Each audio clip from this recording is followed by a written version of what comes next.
Assalamualaikum dan salam sejahtera. Mengikut budak-budak Anwar di dalam satu dilema.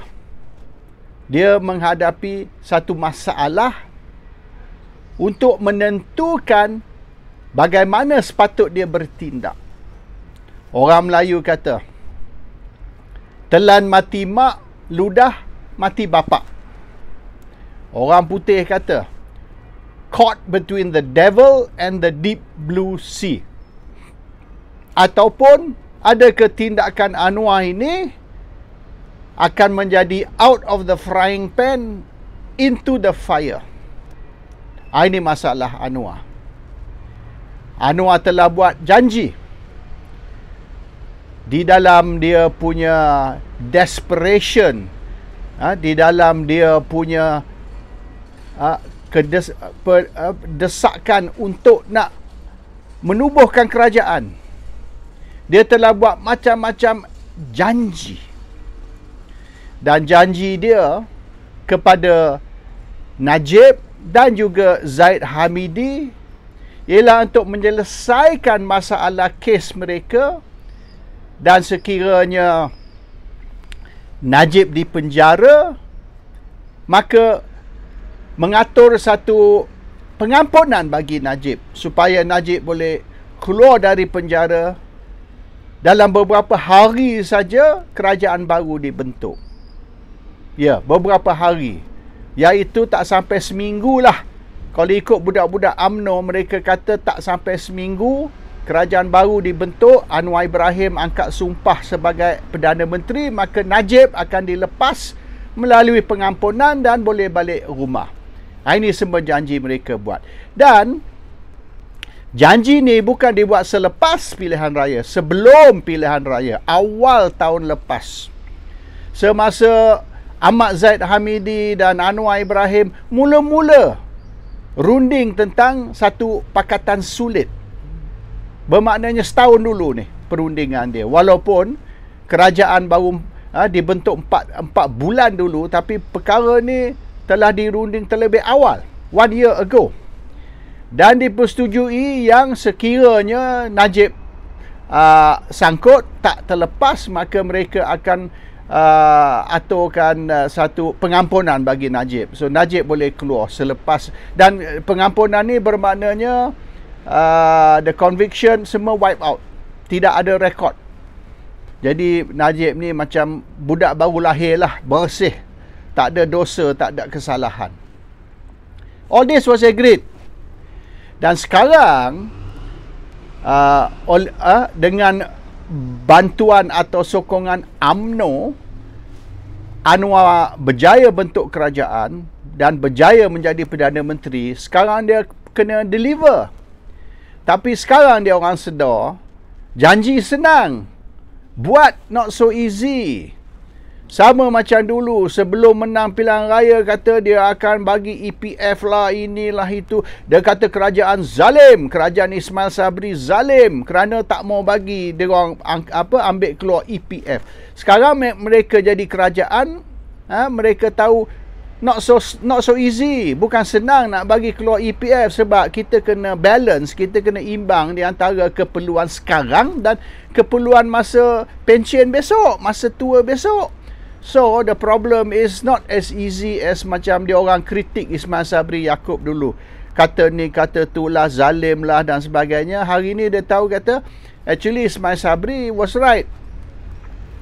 Dan hari ni mereka kutuk Ismail Sabri, mereka sendiri tak boleh nak buat.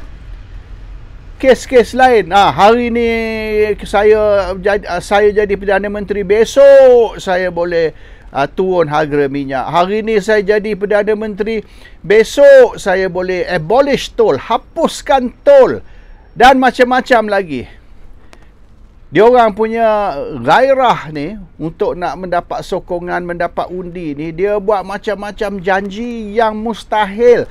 Tun Dr. Mahathir Mohamad dah kata dulu, kita buat janji ni kerana kita tidak ingat kita akan menang, kita tak sangka kita akan menang, jadi kita buatlah macam-macam janji. we thought we will not win the election, so we make all sorts of promises.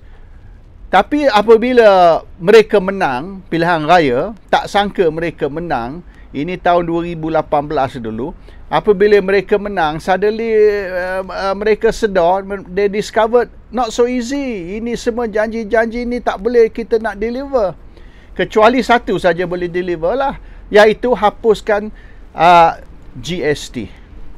Bila hapuskan GST ni, satu dari 100 janji yang mereka boleh tunai. Tapi sebaliknya, dengan menghapuskan GST ni 450 bilion kekurangan hasil. Jadi mereka sekarang kena rompak Petronas, kena suruh Petronas pula cover shortage, kekurangan 450 bilion hasil tu. Petronas yang sekarang susah payah nak tu. Jadi bermaknanya harga minyak tak boleh turun lah. Macam mana nak turun harga minyak ke RM1.50? Dan juga bagi kerajaan 450 ke 60 bilion kerana kekurangan hasil, bila GST dihapuskan. You cannot do both. Either you turun harga minyak ataupun you kekalkan harga minyak, you ambil keuntungan tu, you bagi kerajaan untuk menampung kekurangan di dalam bajet 45-60 bilion tadi. So this is the problem. Janji ni, janji itu. Jadi sekarang ni perundingan dan janji di antara Zaid dan Anwar ialah apabila Pakatan Memerintah dengan sokongan UMNO, of course, dengan bantuan UMNO, sokongan UMNO, apabila Pakatan Memerintah, Anwar akan selesai semua masalah kluster mahkamah. So kluster mahkamah ni termasuklah yang telah dihukum dan yang boleh dikatakan akan dihukum. Bukan saja court case ni masih berjalan ataupun perbicaraan tak selesai lagi, tapi kemungkinan besar mereka akan dihukum dan akan dihantar ke penjara. So kena selesai tu. Bermaknanya sekarang ni usaha untuk delay kes Zaid, dan kononnya ada bukti baru, ada fakta baru, dan fakta baru ni atau bukti baru ni sedang dikaji oleh Peguam Negara, dan kemungkinan besar sekira pendapat Peguam Negara ialah fakta baru ni menyebabkan tidak ada kes, maka mereka boleh tarik balik charge, gugurkan charge, oleh kerana fakta baru ni atau bukti baru ni menunjukkan yang mungkin Zaid tidak bersalah. Sebab apa fakta baru, bukti baru ni tidak dikemukakan dulu? So inilah isu dia. Apabila mereka buat keputusan untuk charge Zaid, bermaknanya mereka sudah kaji dengan dalam, mereka sudah puas hati 100%. Jadi kalau masih ada lagi fakta ataupun bukti yang belum lagi dikemukakan atau disorok semasa mula-mula Zaid di-charge, maknanya adalah perkara yang tak kena. Tapi kemungkinan besar yang orang ramai suspek, fakta baru ni atau bukti baru ni karut, cerita karut, hanya untuk beri alasan untuk menggugurkan charge terhadap Zaid. Kalau dia gugur macam tu saja, nampak sangat ada permainan. So dia kena create lah, reka satu cerita bahawasanya fakta baru, bukti baru, dan oleh kerana bukti baru ni, maka kes terhadap Zaid ni tak boleh nak proceed, tak boleh nak teruskan, dan charge perlu digugur, drop the charge. Itu kes Zaid lah. Tapi for Najib ni, Najib sudah pergi all stages, sampai ke even judicial review. Bukan saja 3 lapisan, dia beri 3 langkah, 3 lapisan, 3 level, dan satu bonus level lagi. Dan bonus level tu judicial review, dan di all level tu maknanya dia kekalkan yang Najib ni bersalah. So the only way out, kalau Najib nak keluar bulan ni dan bukan keluar 4 ke 5 tahun akan datang, 4-5 years from now, tapi sekarang ni nak lepaskan Najib, maka melalui perampunan. So dia kata sekarang ni terserah kepada Agong. budi bicara agung, kuasa mutlak agung. Betul. Dari segi perlembagaan, ini kuasa agung. Tapi macam kes Anwar dulu 2018. Walaupun agung yang beri pengampunan kepada Anwar, tapi Mahathir yang minta dari agung. Maknanya agung beri pengampunan bukan kerana Anwar minta. Agung beri pengampunan kerana Mahathir minta. Mahathir yang suruh agung. Maknanya mohon perkenan agung, ataupun in this case boleh dikatakan arah agung, perintah agung. Agung beri kerana Mahathir minta. Kalau tidak, agung tak beri pengampunan kepada Anwar. Kalau tak, sebab Mahathir minta. Itu clear. Itu maknanya Mahathir pun sudah mengaku yang usaha dia yang minta agung beri pengampunan kepada Anwar, bukan Anwar yang minta. Sebab Anwar minta tak akan dapat. So that is the issue sekarang ni. Siapa dia yang uruskan pengampunan untuk Anwar? Mahathir. Siapa yang akan urus pengampunan untuk Najib? Anwar. Samalah proses dia. Anwar sebagai Perdana Menteri akan minta agung beri pengampunan kepada Najib, tapi dia akan buat kononnya mengikut proses, mengikut prosedur, iaitu kenalah lembaga pengampunan mesyuarat terlebih dahulu. Bila lembaga pengampunan mesyuarat, mereka akan mempertimbangkan nak lulus ke tak lulus. Tapi Anwar akan duduk dalam mesyuarat. Jadi confirm lah akan lulus. Maknanya lembaga pengampunan taklah akan tolak. Sebab dalam mesyuarat tu ialah Perdana Menteri, dan Perdana Menteri nak pengampunan diberi kepada Najib. Jadi lembaga pengampunan akan lulus, agung pun akan sign. Jadi kira bebaslah Najib. But the problem is this. Semua orang tahu Anwar di belakang dia. Anwar di belakang pengampunan Najib. Semua orang tahu. So kalau Najib tidak diberi pengampunan, orang UMNO akan marah dengan Anwar. Dan kemungkinan UMNO akan merajuk macam kes Muhyiddin Yassin dulu, macam kes Ismail Sabri dulu, apabila Zaid Hamidi dan orang-orang yang sewaktu dengannya merajuk, marah, dia tarik sokongan dari Muhyiddin, Muhyiddin jatuh. Dia tarik sokongan dari Ismail Sabri Yaakob, Ismail Sabri jatuh. Ismail Sabri terpaksa bubar parlimen. Dan sekira Ismail Sabri tidak bubar parlimen, mereka nak suruh lembaga disiplin ambil tindakan terhadap Ismail Sabri dan pecat dia dari parti. Buang dia dari parti. Maknanya Ismail Sabri will be sacked from UMNO. So kalau Ismail Sabri tak mau dibuang dari parti, dipecat dari keahlian dia dari parti, maka Ismail Sabri terpaksa bubar parlimen. Ini kehendak geng Zaid dan orang-orang yang sewaktu dengannya. So Ismail Sabri mau tak mau kena bubar parlimen supaya PRU 15 tergempar boleh diadakan. So dia orang geng ni dia dah pressure Muhyiddin turun. Dia pressure Ismail Sabri terpaksa bubar parlimen. Jadi sekarang ni Anwar akan menghadapi nasib yang sama. Anwar will face the same fate. Kalau Anwar tidak bebaskan Najib dan gugurkan charge terhadap Zaid Hamidi, maka UMNO akan merajuk dan tarik sokongan dari